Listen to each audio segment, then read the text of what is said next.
Welcome to our presentation, TESOL as an inclusion tool for basic education. Hello, I am Dr. Luz Irene Licea Claverie and my partner Hilda Priscila Aro Camacho, and we are English professors at Escuela Normal Fronteriza Tijuana. Introduction. Escuela Normal Fronteriza Tijuana is a teacher training higher education institution located in Tijuana, Baja California, Mexico, neighbor to San Diego, California, United States of America. Therefore, finding English-speaking people is not uncommon. However, the majority of the population are not speakers yet.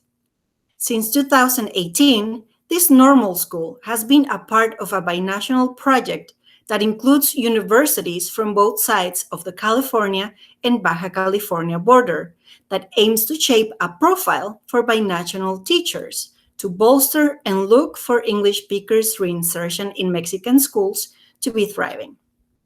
Also, in 2018, in Mexico, the Public Secretarial of Education developed a national English strategy that hadn't seen before, since this one includes not only basic education, as the 2010 program suggested, but it targets teacher trainees of normal schools.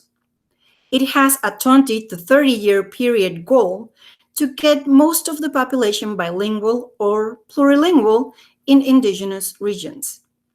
Under rigorous standards, the strategy included hiring 646 English teachers nationwide and installing them at normal schools. At the same time, they developed an English program for such higher education institutions in collaborations with Cambridge University.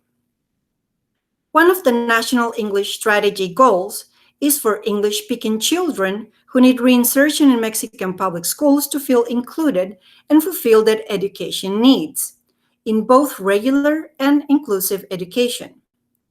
Positive reinsertion might be possible if teachers are encouraged to learn and practice English teaching during their training years to bring the language to their classrooms. To better understand these processes, visiting dual immersion schools in California might allow teacher trainees to study them, leading to a practice, reflection, and strategy design. Mexico is a country that has a considerable amount of migration. In 2019, 270,000 deportations from the USA, according to the National Migration Institute. They registered more than 500,000 immigrants from different countries in the same year, including many minors. Also, from the 4.9 million Mexicans living in the United States, according to TESOL and Con, 2 million have left the country to get back to Mexico in the last 3 years, including families with small children who need reinsertion in public schools. As stated in the 2015 census report made by INEGI, in Baja California, 4.1% of the population was born outside of Mexico. From this percentage, 82,233 of those people live in Tijuana, making the city in Mexico with the highest number of residents born in a different country. Nonetheless, 37.7% of these people do have an American nationality, which leads us to the fact that a significant number of these seemingly foreign people come from Mexican families, mostly U.S. migrants returning to Mexico and staying in Tijuana. Problem approach. English speakers who enroll in public basic education schools in Mexico do not have support nor tutoring to confront the language barriers, leading them into stress, frustration, and ultimately academic failure. Also, most teachers are not prepared to help their students through this process, since they are either not speakers or do not have the academic training to handle said situations. Hypothesis. Suppose teacher trainers dedicate time and effort to tutoring teacher trainees to bring the English language to basic and inclusive education public schools, designing tasks, including teaching practices and observation analysis. It could collaborate in making English speaker schools reinsertion thriving. Objective: to train future teachers into bilingualism, identify English speakers in regular and inclusive classrooms, including English classes as a standard practice, and minimize the impact that such students confront using the language as an inclusion tool.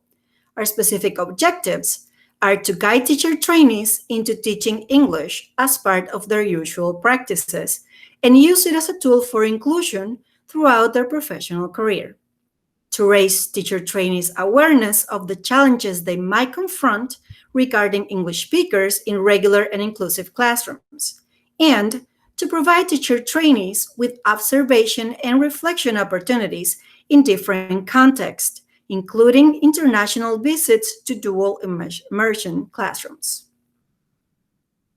Theoretical framework. Many children attending Mexican classrooms have priorly gone to American schools. They have English backgrounds or have the necessity to learn the language. These facts enhance the importance of bringing the language to the classroom, since it presumes an advantage over schools that do not implement similar programs. Studies have shown that bilingual individuals consistently outperform their monolingual counterparts on tasks involving executive control. Bialystok 2011. The intention is to allow Mexicans to learn this foreign language while making English speakers feel included.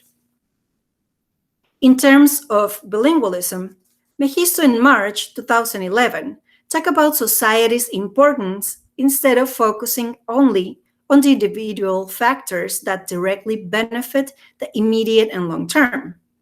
In that matter, they have to say that if the language is valued by society and is perceived as useful by the business community, bilingualism has the promise to increase the individual economy and overall importance of its use.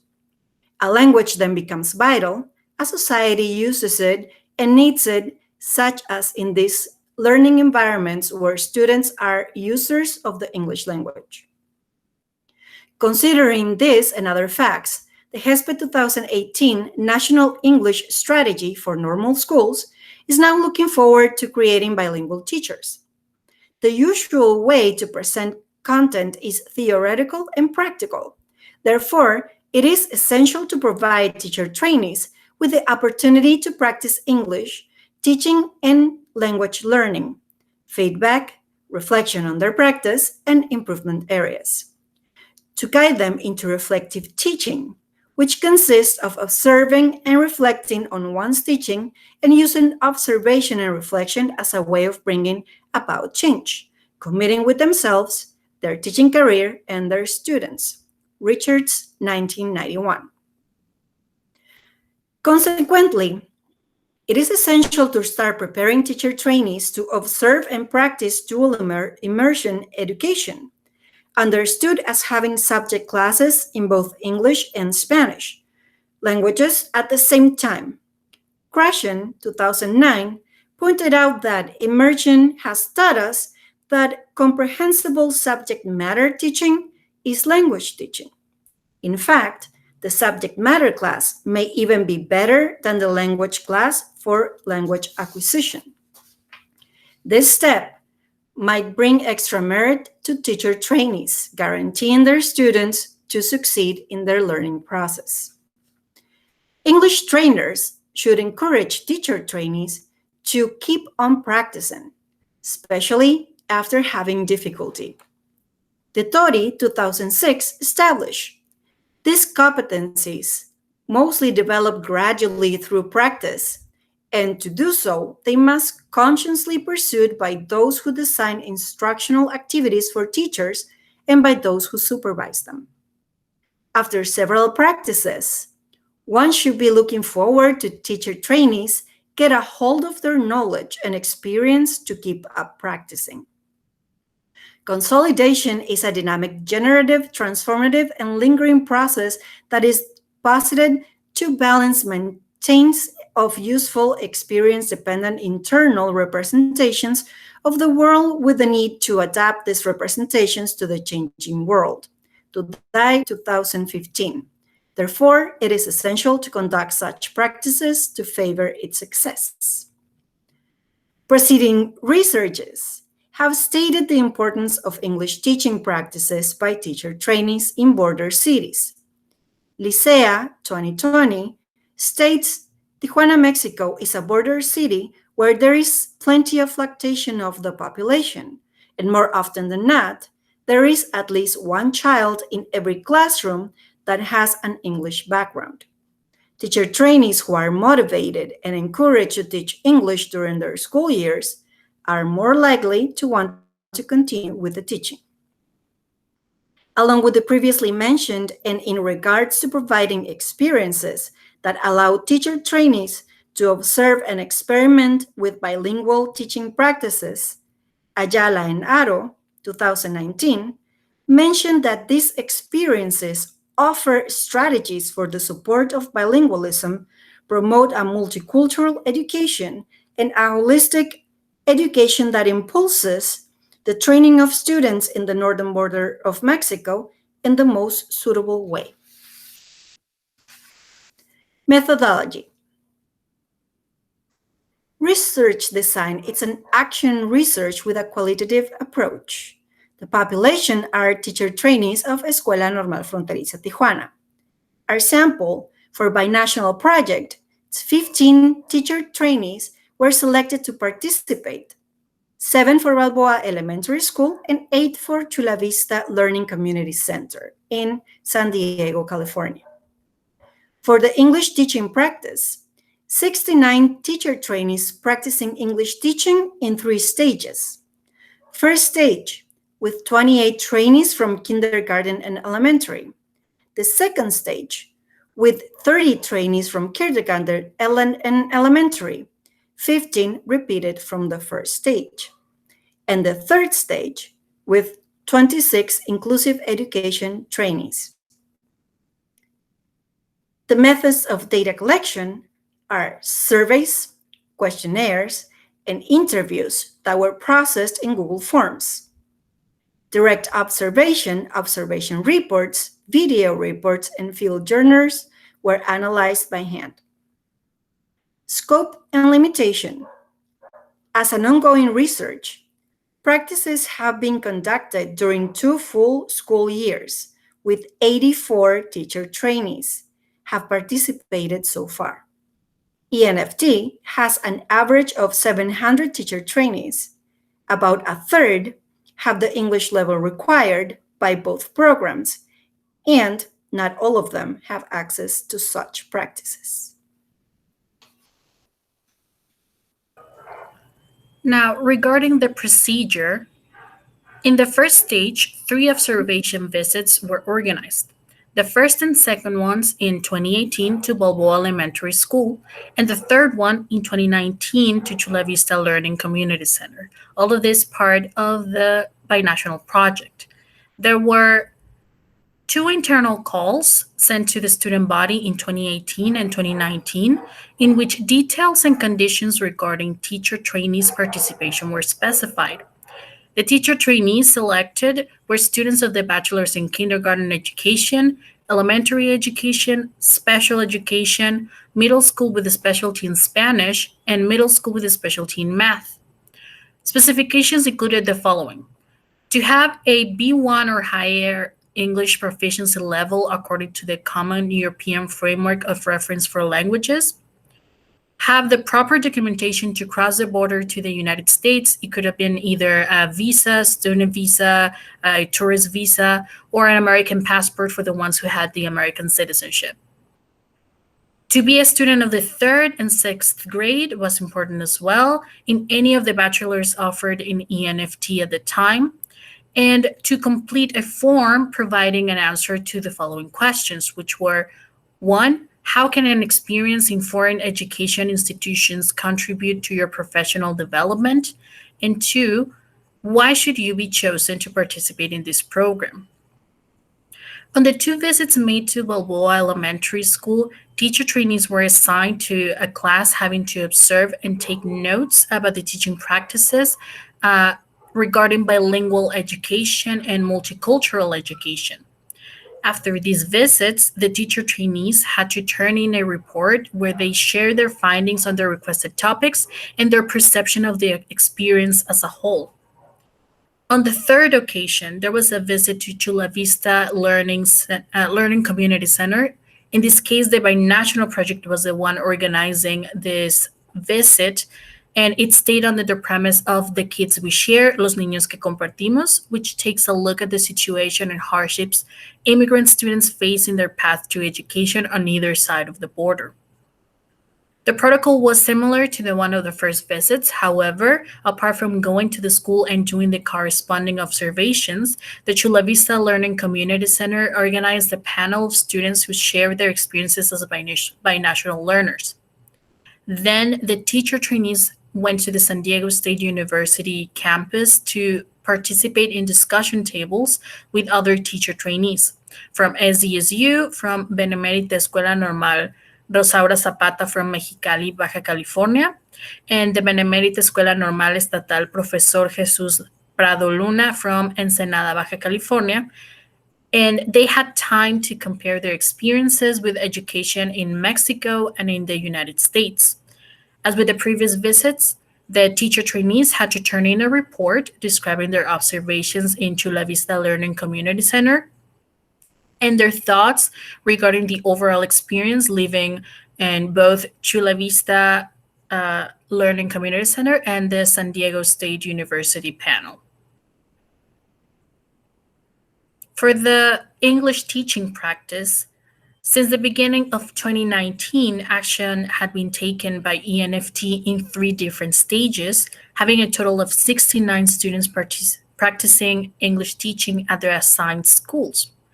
The first stage was held in the 2019-1 semester, which goes from February to June 2019, and started by getting 28 kindergarten and elementary teacher trainees from 4th and 6th semesters with an English level of B1 into teaching one 30-minute class in their assigned practice schools. Once they reached level B2, which was in the semester of 2019-2, from August 2019 to January 2020, a total of 15 teacher trainees had another opportunity teaching a sequence of 2 30-minute classes. 15 others who reached a level of B1 in this semester participated for the first time, having a total of 30 teacher trainees from the 5th semester in the second stage. In a different bachelor, a third stage has been promoted in the 2019-2 semester, in which 26 teacher trainees from the 3rd semester of inclusive education presented a 30-minute class at special education centers. It is essential to clarify that this is a multi-level group, having 19 in A2, 3 in A1, 2 in B1, and 2 in B2. In every stage, all groups presented a video report, answered a questionnaire in Google Forms, and showed some interviews. Going on to the results, for the binational project, results were presented in 2 main categories, which was the observation reports and research papers.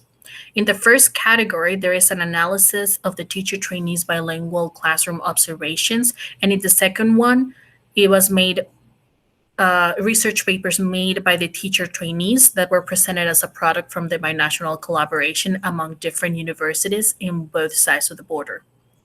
So for the observation reports, in their statements, the teacher trainees had the freedom to basically cover any topic regarding their visits to the United States. Among the conclusions, they came to the importance of inclusion relating to language learning. And one of those common threads amongst these reports was to work with each language cultural identity, which was recovered from a report from a student who visited one from the second visit, sorry. In the several other reports that were turned in, They all agreed on the importance of using both languages so that the binational students feel comfortable and supported, where they can cater to their cultural duality and at the same time help develop a better understanding of it with the rest of the learners. Another critical observation the teacher trainees made was regarding the materials used to support bilingual education. The use of didactic materials in Spanish and English turned out to be one of the things that they noticed the most during their observation visits.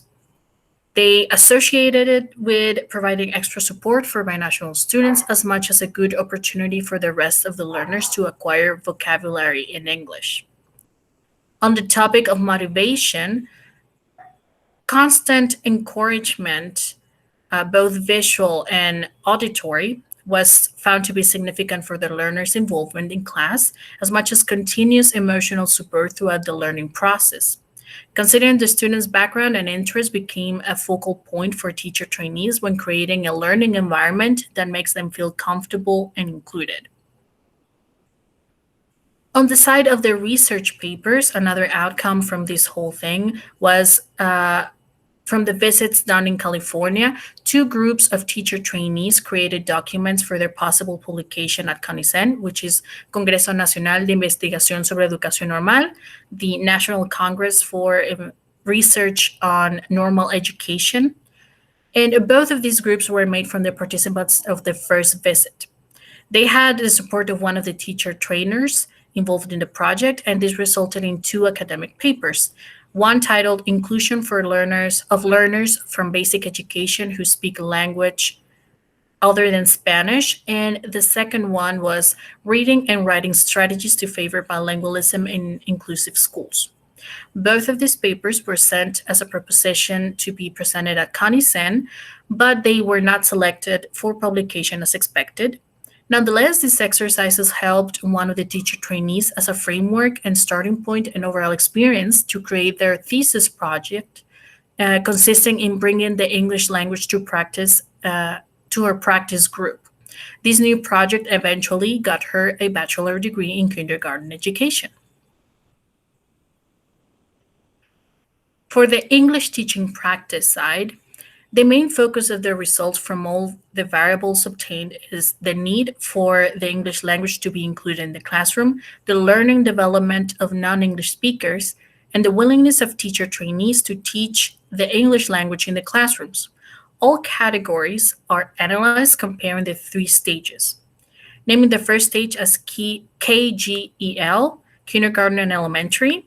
The second stage is KGEL2, which is kindergarten and elementary second practice, and the third stage as INED, as inclusive education. So for the first one, the need for the English language to be included in the classroom, regarding the necessity to have the English language in public school classrooms as shown in the table you are seeing now, or table 1, few classrooms in which the majority speak English. Nonetheless, in the first stage, 7.2% of teacher trainees found said characteristics, while 0% in the second stage and 3.8% in the third stage, which was not expected by the teacher trainees in special education classrooms. The majority found out that classrooms have up to half of their students being English speakers. In the first stage, they found 42.8% of classrooms with up to half the group speaking English, 70% in the second stage, and 15.4% in the third stage. However, there are still full classrooms that do not have any English-speaking students attending the class. In the first stage, 50% of classrooms did not have English speakers, while 30% in the second stage and 80% in the third stage. Findings showed that at least half of the kindergarten and elementary classrooms need to bring the English language to include some students. Even though most of them are bilingual, some students felt more confident when their teachers started the new class and felt welcomed. In inclusive education classrooms, the need is less general. Nonetheless, there are particular cases in which one child enrolls in said environments. Besides confronting their disability, they have language barrier that the teacher could fulfill and eliminate just by bringing the language into the classrooms, and they, more often than not, they do not have that kind of support. The learning development of non English speakers. Regarding non speakers' experiences with this action, Table 2, which is the one you're seeing now, shows how a significant percentage of students were interested in learning English and having that class regularly. In the first stage, 68% of the students were happy and excited about the English lesson, while a 43% in the second and 65.4% were interested in the third stage. Some students were somewhat interested but not incredibly excited about it. In the first stage, 30% were in that case, 41.6% in the second, and 30.8% in the third stage. Finally, students that did not enjoy the class and were not interested went to 2% on the first stage, 15.1% on the second, and 3.8% on the third. Development shows that most students are interested in learning this foreign language, independently if it was to fulfill immediate necessities, communicate with their fellow students in English, or have a different and more dynamic class than the usual curriculum. The main difference among stages is that the first stage was conducted mostly from kindergarten to elementary, first and second. The second stage was mostly in elementary, fifth and sixth. Children showed that the younger they are, the better they take the English language. In inclusive education, trainees were not expecting good responses. Even if a considerable percentage were interested, their specific characteristics would prevent some children from being attentive or react to the stimulus presented, becoming a meaningless effort to include the English language in some specific cases. The willingness of teacher trainees to teach the English language in the classrooms. Teacher trainees' experiences bringing the language to the school were mostly favorable, as shown in Table 3, which you can see right now. In the first stage, 67.9% were immediately looking forward to teaching again, while 57% were during the second stage and only 15.4% on the third stage.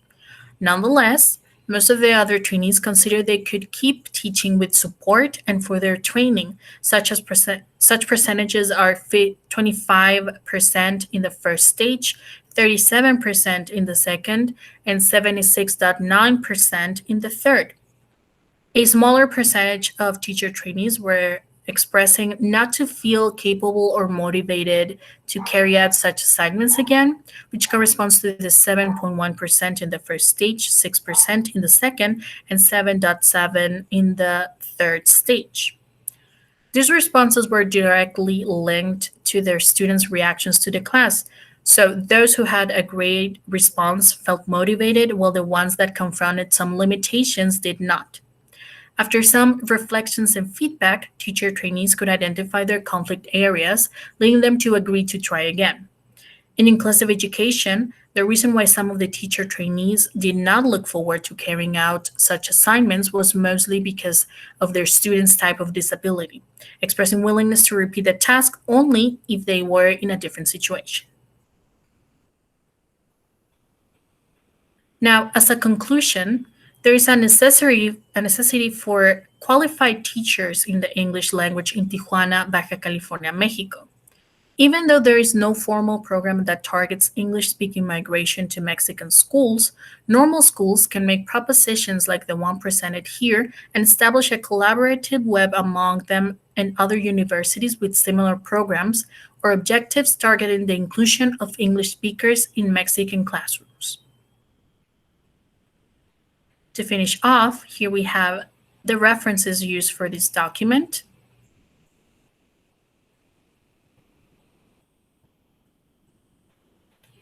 And some information about the authors: Dr. Lucirene Licea Claveri, Doctorate in Education Policy, and me, Licenciada Hilda Priscila Aro Camacho, with a Bachelor's in Language Teaching.